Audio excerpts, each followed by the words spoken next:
Dunkin' Original Blend is one of the most consistent coffees you'll find in a regular grocery store. It sits right in that medium roast range, which is exactly where most people feel comfortable. It's not too light, not too dark, and it doesn't try to do anything extreme, and that's exactly why it works. What makes this coffee reliable isn't complexity. It's control. Dunkin' isn't trying to impress you with bold flavors or unique notes. It's built to deliver the same experience over and over again. The flavor stays smooth, slightly nutty, and easy to drink. No sharp bitterness, no strange aftertaste, no surprises from one cup to the next. A lot of people assume that because it's everywhere, it must be average. But that kind of scale actually forces consistency. When a brand is producing coffee at that level, variation becomes a problem they can't afford. So everything is designed to stay within a controlled profile. And that's what you're tasting here. It doesn't push acidity. It doesn't go heavy into bitterness. It stays right in the middle, where the cup feels balanced and predictable. And for everyday coffee, that matters more than anything else. Because the biggest frustration most people have with coffee isn't that it's bad, it's that it changes. One bag is fine. The next one feels off. And after a while, you stop trusting what you're buying. Dunkin' removes that problem.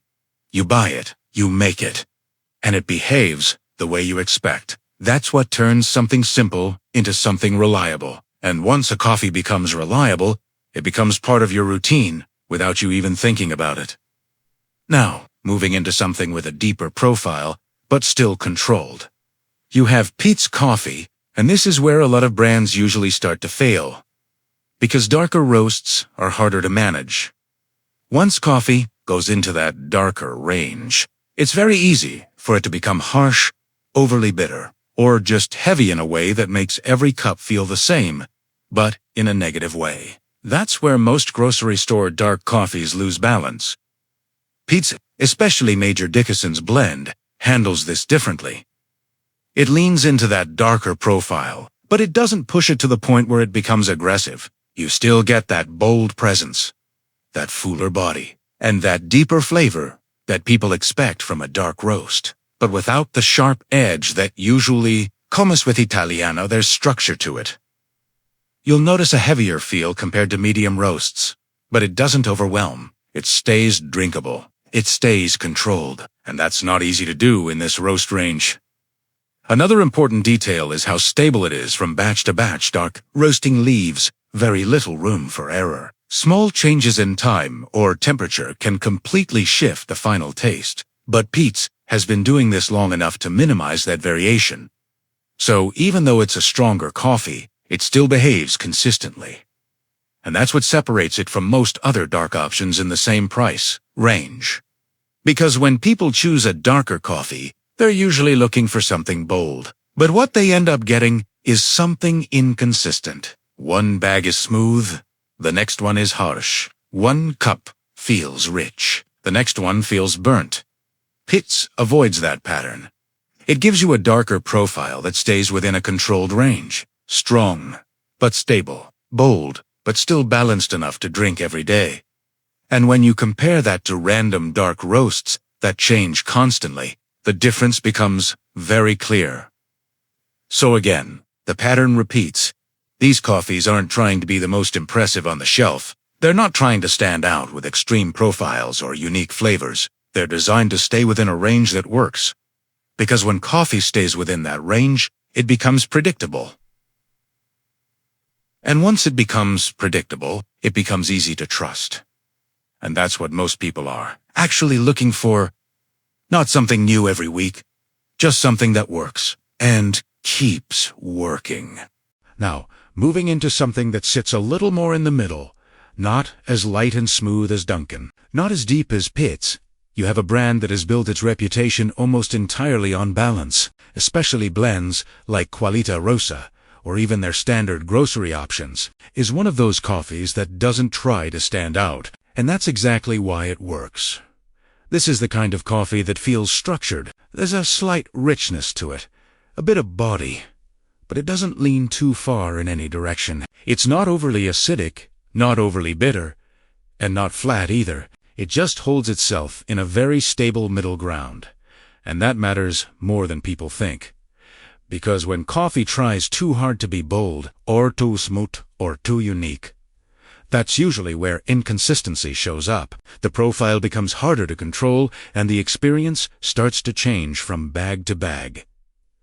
Lavazza avoids that. By staying simple, you'll notice that the flavor is predictable, slightly chocolatey, a little nutty, sometimes with a mild sweetness, but always within the same range. Nothing jumps out in a negative way. And for everyday coffee, that's exactly what you want.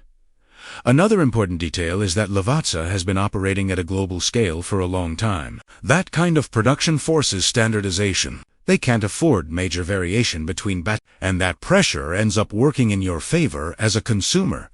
So what you get is not a specialty experience. You get a controlled one. And for most people, especially if you're making coffee every single day, control is more valuable than novelty. Now, shifting slightly from that, there's another brand that a lot of people overlook because it doesn't try to position itself as premium at all. 8 o'clock. Coffee is one of those names that quietly stays consistent, without drawing attention. It's been around for a long time, and it hasn't changed much. And while that might sound boring in coffee, that's usually a good sign. This sits in a medium roast range, similar to Dunkin', but with a slightly different feel. It tends to be a bit softer, sometimes a little smoother on the finish, with less edge overall. And again, no extremes. You're not getting high acidity. You're not getting aggressive bitterness. You're getting a cup that's easy to drink and easy to repeat. A lot of people dismiss it because it doesn't look modern. The packaging isn't flashy. The branding feels old. But none of that has anything to do with how consistent the coffee actually is. And in many cases, these older brands survive because they've already solved the biggest problem, delivering the same result over and over again. That's what keeps them on shelves. Another thing worth mentioning is that 8 o'clock tends to avoid the biggest mistake in grocery coffee, which is pushing the roast too far just to create a stronger impression. Instead, it stays controlled. And when coffee stays within that controlled range, it becomes much easier to brew, much easier to drink, and much easier to trust. So again, the pattern repeats. You're not choosing these coffees because they're exciting. You're choosing them because they remove uncertainty. And once uncertainty is gone, the decision becomes simple. You don't have to think about it. You don't have to compare 10 different options. You already know what you're getting. And that's where most people want to be. Because the real goal isn't to find something new every week. It's to find something that works and keep it working. Now, the last one is probably the most interesting on this list. Not because it's unknown, but because most people either underestimate it or misunderstand what it is trying to do. Starbucks Pike Place Roast is one of those coffees that people have very strong opinions about. Some say it's too dark. Others say it's too basic. And a lot of people dismiss it just because it comes from Starbucks. But when you actually look at it from a consistency standpoint, it starts to make a lot more sense. This is designed to be a middle ground coffee at a massive scale. It sits in that medium range. But it leans slightly toward the darker side, and that's intentional. Because when you're producing coffee in that volume, you need a profile that can absorb small variations without changing too much in the cup, and slightly darker roasting helps with that. It smooths out inconsistencies. So what you get with Pike Place is a very controlled flavor. It's not sharp.